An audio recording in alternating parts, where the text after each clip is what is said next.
बिस्मिल्लाहिर्रहमानिर्रहीम। अस्सलाम वालेकुम नाज़रीन, आप यूट्यूब चैनल देख रहे हैं। मैं इमरान खान। इस वक्त मैं जो वीलॉग कर रहा हूँ वो प्राइम मिनिस्टर हाउस से कर रहा हूँ। हमें प्राइम मिनिस्टर हाउस में बुलाया गया था वज़ीर-ए-आज़म पाकिस्तान ने, और बतौर वज़ीर-ए-आज़म पाकिस्तान उनसे हमारी ये ग़ालिबन आखिरी मुलाकात हुई है, क्योंकि लेटर के हवाले से इमरान खान साहब को बहुत तहफ़्फ़ुज़ात थे और वो बार बार ये कह रहे थे कि ये एक रिजीम चेंज ऑपरेशन है, यानी अमेरिका का एक ऑपरेशन है पाकिस्तान के अंदर, जिसमें वो पाकिस्तान के अंदर रिजीम चेंज करना चाहता है, हुकूमत को तब्दील करना चाहता है। और उसमें इमरान खान साहब ने इस मुलाकात में एक जुमला बोला। हम तकरीबन 6-7 सहाफ़ी थे। एक जुमला इमरान खान साहब ने जो बोला इस मुलाकात में, उन्होंने कहा कि कोई रह तो नहीं गया जो मेरे खिलाफ नहीं है इस मुल्क में।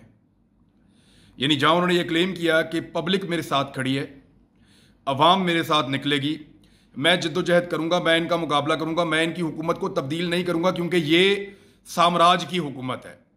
साम्राज्यियत कहते हैं जब कोई बैरून मुल्क से आकर किसी और मुल्क के ऊपर कब्जा कर लेता है, उसके वसाइल पे, उसके जोग्राफिया पे और उसकी सियासत पे, तो उसको साम्राज्यियत कहते हैं। बड़े सगीर के रहने वाले लोगों ने 1857 से लेकर 1947 तक लगभग 90 साल से ज़्यादा साम्राज्यियत के खिलाफ जो है वो लड़ाई लड़ी है। तो साम्राज्य के खिलाफ, साम्राज्य नामंजूर का नारा इस खित्ते में बड़ा मशहूर था, साम्राज्य मुर्दाबाद का नारा इस खित्ते में बड़ा मशहूर था। तो इमरान खान साहब वो बात करते हुए नजर आए कि मैं साम्राज्यी हुकूमत को तस्लीम नहीं करूंगा, मैं इंपोर्टेड गवर्नमेंट को कभी तस्लीम नहीं करूंगा।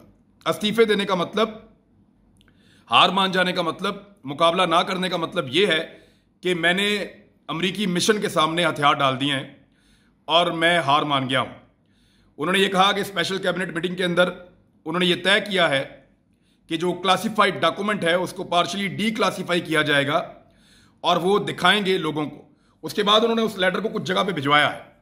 कहां कहां इस लेटर को भिजवाया ये मैं आपको बता देता हूं, लेकिन पहले बड़ी डेवलपमेंट तो ये है कि इमरान खान साहब को जो है वो फारिग कर दिया गया है, वोटिंग का अमल शुरू हो गया है और दोनों स्पीकर ने इस्तीफा दे दिया है, स्पीकर ने भी और डिप्टी स्पीकर ने भी।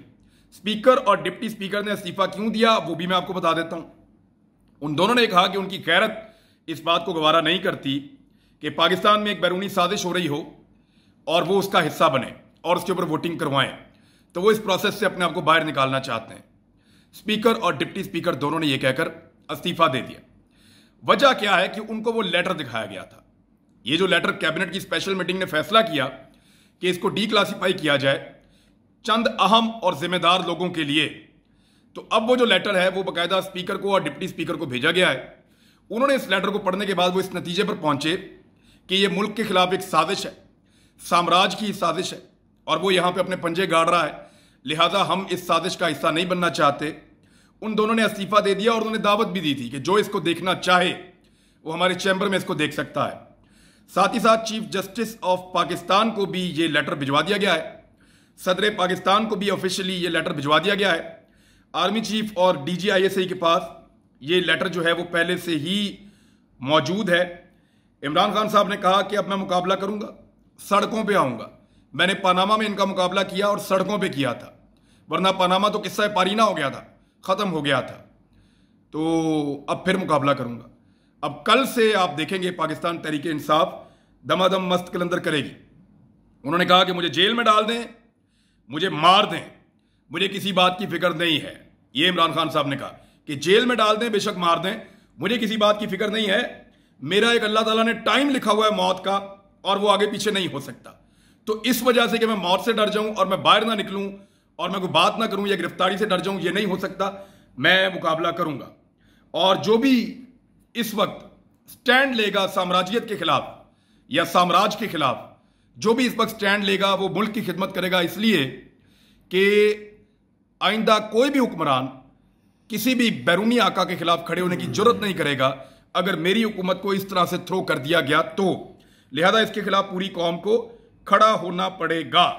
कुछ सवालात हम सहाफियों ने पूछे, उनको भी उन्होंने जवाब दिए हैं, लेकिन फिर जिस तरह से स्पीकर ने और डिप्टी स्पीकर ने इस्तीफा दिया और इस्तीफा देने के बाद अयाज सादिक, और अयाज सादिक आपको याद है वही अयाज सादिक हैं जिन्होंने आर्मी चीफ के बारे में ये कहा था कि जिस वक्त अभिनंदन को पकड़ा था तो ये आए मुलाकात में और टांगे कांप रही थी और डरे हुए थे बहुत ज़्यादा। तो आर्मी चीफ के बारे में ऐसे जुमले इन्होंने बोले थे जिसके बाद पूरे मुल्क में इनके ऊपर बहुत ज़्यादा थू थू हुई थी। ये वही अयाज सादिक है जो चेयर कर रहे हैं इस सारी सूरत हाल को। पैनल ऑफ चेयर आ जाता है बाद में और उसने जो है वो ये फैसला किया कि वोटिंग करवाई जाए और वोटिंग के नतीजे में वज़ीर आज़म इमरान खान साहब को जो है वो फारिग कर दिया गया।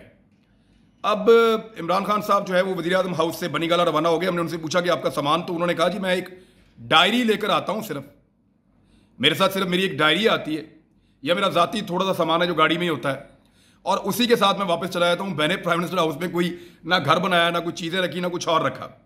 तो मैं इस वक्त जब यहाँ पे आपसे बात कर रहा हूँ तो इमरान खान साहब रवाना हो चुके हैं बनीगाला। उन्होंने प्राइम मिनिस्टर हाउस को छोड़ दिया है। ये वो पहला वज़ीर आज़म है जो यहाँ से कोई सामान नहीं लेकर जा रहा। ये वो पहला वज़ीर आज़म है जिसने यहाँ से कोई ख़ानदानों को ट्रांसफ़र नहीं करना। ये वो पहला वज़ीर आज़म है जिसने यहाँ से कुछ साथ नहीं लेकर जाना और यहाँ पे कुछ उसने ऐसी सामान नहीं लाया था। वो यहाँ पे बड़े आराम से उठा अपना सामान जो थोड़ा बहुत था, एक डायरी, एक दो और चीज़ें, वो लेकर इमरान खान साहब निकल गए। एक और चीज़ ये हुई कि आज सुप्रीम कोर्ट के फैसले के खिलाफ हुकूमती वकला ने कोशिश किया कि वो अपील दायर करें, तो अदालत में उनको ये बताया गया कि वक्त ख़त्म हो गया है। लेकिन ये वही अदालत है जहाँ पे एतवार वाले दिन जो है वो कार्रवाई हो रही थी थोड़े दिन पहले। वही अदालत है जो रात को खोली गई, यानी अहकामात टेलीविजन चैनल पे चले गए, रात को खोलो अदालत। मौलवी इकबाल की पटिशन आई है। मौलवी इकबाल वो आदमी है जिसको इफ्तिखार चौधरी साहब ने यह कहकर मना कर दिया था कि अगर ये आइंदा पटिशन लेके आए पकड़ो इसको, उसको मना कर बैन कर दिया था उसको। ये ऐसा अजीब फ्राडिया किस्म का करैक्टर है मुबैना तौर पे जो लोग कहते हैं, और इसके बारे में बाकायदा छपा हुआ है। ये इस तरह का करैक्टर जो है वो एप्लीकेशन लेकर गया। पहले ये कहा गया कि आर्मी चीफ को इमरान खान साहब हटा रहे हैं। जिस वक्त ये खबर चली हम इमरान खान के साथ बैठे हुए थे, उन्होंने कहा कि सवाल ही पैदा नहीं होता यार मैं क्यों हटाऊंगा। यानी ये खबरें जानबूझकर चलाई गई कि आर्मी चीफ को इमरान खान साहब हटाने का फैसला कर चुके हैं, उसको हटा रहे हैं। हालांकि आर्मी चीफ को हटाने का इमरान खान साहब के दिमाग में भी नहीं था, हम उनके साथ बैठे हुए थे और बातचीत हो रही थी। इस तरह का माहौल क्रिएट किया गया।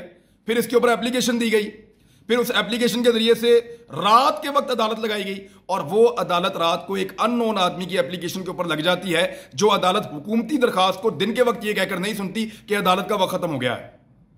एक्चुअली पाकिस्तान तहरीक इंसाफ का वक्त खत्म हो गया था, रजीम चेंज का वक्त आ गया था। ये गिला यहां पे लोगों ने किया, वफाकी वज़रा ने किया, प्राइम मिनिस्टर ऑफ पाकिस्तान के दिमाग में भी जब हम लोग को ये बताया कि रात के वक्त अदालत लग रही है, उन्होंने कहा जी हमारी तो दरखास्त नहीं ली गई, हमें तो नहीं सुना गया, हमारा मौक़िफ़ तो नहीं लिया गया, चलो रात को अदालत लगेगी, रात को अपना मौक़िफ़ देंगे। बहरहाल ये इमरान खान साहब का इख्तिताम है, लेकिन ये इख्तिताम नहीं है। याद रखिएगा ये एक आगाज है। अब ये साम्राज्यत के खिलाफ एक लड़ाई शुरू होगी, इंपोर्टेड गवर्नमेंट के खिलाफ एक लड़ाई शुरू होगी।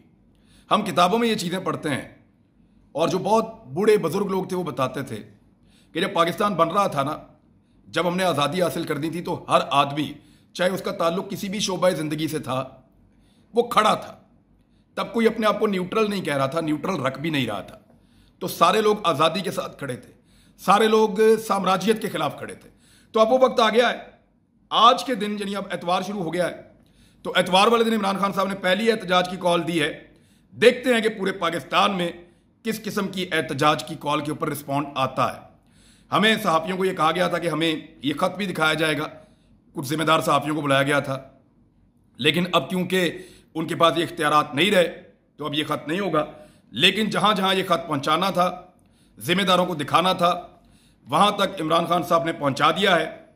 आने वाली हुकूमत, उनको इस बात का खदशा था कि वो आकर ये कहेगी कि इस खत में तो था ही कुछ नहीं, वो आकर ये कहेंगे ये तो खत ही कुछ नहीं है, वो आकर ये कहेंगे कि इसके अंदर तो लिखा ही हुआ कुछ नहीं है, ये तो अमेरिका ने वैसी बात की, और ये सब गोलमोल कर देंगे कि कोई बैरूनी साजिश नहीं हुई।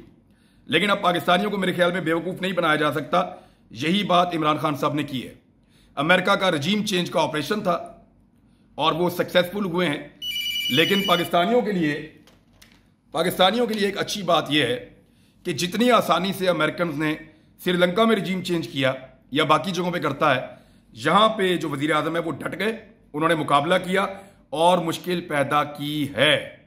अब जो मुनरिफ अरकान हैं उनको भी इलेक्शन में जाना पड़ेगा आने वाले वक्त में। इमरान खान साहब इलेक्शन की तरफ लेकर जाएंगे इस सारी सूरत हाल को। आज जो बिलावल ने तकरीर की, जो बाकी लोगों ने की, उन्होंने ये तासुर दिया कि फैज़ याब का लफ्ज़ इस्तेमाल करके कि ये इंस्टीट्यूशन के अंदर कोई इख्तलाफात हैं, जनरल बाजवा और जनरल फैज़ के दरमियान कोई इख्तलाफात हैं जिनकी बुनियाद के ऊपर मामला यहाँ तक पहुँचा है। ये तासुर बिलावल भुट्टो जरदारी साहब की तकरीर से निकला। हमने इसके बारे में प्राइम मिनिस्टर से पूछा, उन्होंने कहा जी मैं इसके ऊपर बात ही नहीं करना चाहता। हमने जनरल बाजवा साहब के बारे में पूछा, उन्होंने कहा जी मैं इसके ऊपर बात ही नहीं करना चाहता। हमने फौज के किरदार के बारे में पूछा, उन्होंने कहा मैं इसके ऊपर बात ही नहीं करना चाहता। उन्होंने कहा आप लोग बेहतर जानते हैं कि ये सारा कुछ कैसे हुआ और कौन कौन इसके पीछे था और किस तरीके से मुझे हुकूमत से निकाला गया है। बहरहाल रिजीम चेंज का एक ऑपरेशन था, बगैर किसी खून खराबे के, बगैर किसी लड़ाई झगड़े के, बगैर किसी बड़े नुकसान के अमेरिका ने अपना टारगेट अचीव किया और पाकिस्तान में रिजीम चेंज हो गया है। इमरान खान साहब का नाम अब ECL में डालने के लिए दरखास्त दे दी गई है, तो मैं वैसे ही आपको बता दूं कि ही इज गोइंग नोवेयर। वो मुकाबला करेंगे, कल वो आपको पब्लिक के अंदर नजर आएंगे और अब बड़ी तेजी से पाकिस्तान में इवेंट होने जा रहे हैं। हो सकता है हम आपको दिन में 3-3, 4-4 मरतबा रिपोर्ट करें और आपको बार बार बताएं कि क्या हो रहा है। आज DGI-SPR ने जो एक ट्वीट किया जिसमें उन्होंने बताया कि पाकिस्तान ने शाहीन मिसाइल का बड़ा कामयाब तजर्बा किया। उसके नीचे अगर आप मैसेजेस पढ़ें तो मैं दंग रह गया देख करके, हजारों मैसेजेस उसके नीचे आ रहे थे और लोग पाक फौज के ऊपर भी उंगलियां उठा रहे थे और वो ये कह रहे थे कि चोरों और डाकुओं की हुकूमत वापस क्यों लाई जा रही है। और लोग ब्लेम कर रहे हैं, आम आदमी तो कोई भी तासुर बना सकता है, कोई भी राय बना सकता है, लेकिन इसके बारे में सबूत मौजूद नहीं होंगे क्योंकि माजी में भी ऐसे कोई सबूत नहीं होते थे, आइंदा भी मौजूद नहीं होंगे और अभी भी हमारे पास भी ऐसे कोई शवाहिद नहीं है कि एस्टेब्लिशमेंट ने इमरान खान साहब को निकाला है। लेकिन लोगों के अंदर यह राय बन रही है और इमरान खान साहब ने ऐसा कोई एलिगेशन भी नहीं लगाया। उन्होंने खुद भी नहीं कहा कि एस्टेब्लिशमेंट निकाला, लेकिन जो बिलावल भुट्टो जरदारी साहब की तकरीर है वो बड़ी मानी खेज है और उसके अंदर जो अल्फाज हैं वो बड़े मानी खेज हैं और वो बहुत सारी कहानियां, वो अल्फाज और वो तकरीर सुनाते हैं। शहबाज शरीफ वज़ीर आज़म पाकिस्तान तो बन जाएंगे, वो अचकन तो पहन लेंगे, लेकिन बहुत बड़ी मुसीबत उनके गले पड़ेगी। इमरान खान साहब ने कहा था कि मैं 2-3 इत्तेहादियों के साथ और मेरी पार्टी के अंदर 155 लोग थे और बहुत मुश्किल से मैंने हुकूमत की है और मैं जानता हूं कि कितना मुश्किल था ये वक्त गुजारना। लेकिन जब ये 85 बंदों के साथ आएंगे और छोटी छोटी मेजॉरिटी की पार्टियों को, थोड़ी थोड़ी वोटों वालों को साथ लेकर चलेंगे तो इनके लिए बहुत दिक्कत और बहुत मुश्किल होगी। इमरान खान साहब इनको चैलेंज करने जा रहे हैं। ये सब इतने आराम से नहीं होगा। हुकूमत अदालत में भी जाएगी, हर दरवाजा खटखटाएगी और पब्लिक में तो खास तौर पे वो जाएंगे। प्राइम मिनिस्टर हाउस से इतना ही। अगले व्लॉग तक इंतजार कीजिए, सारी चीजें इकट्ठी करते हैं, आपको बताते हैं।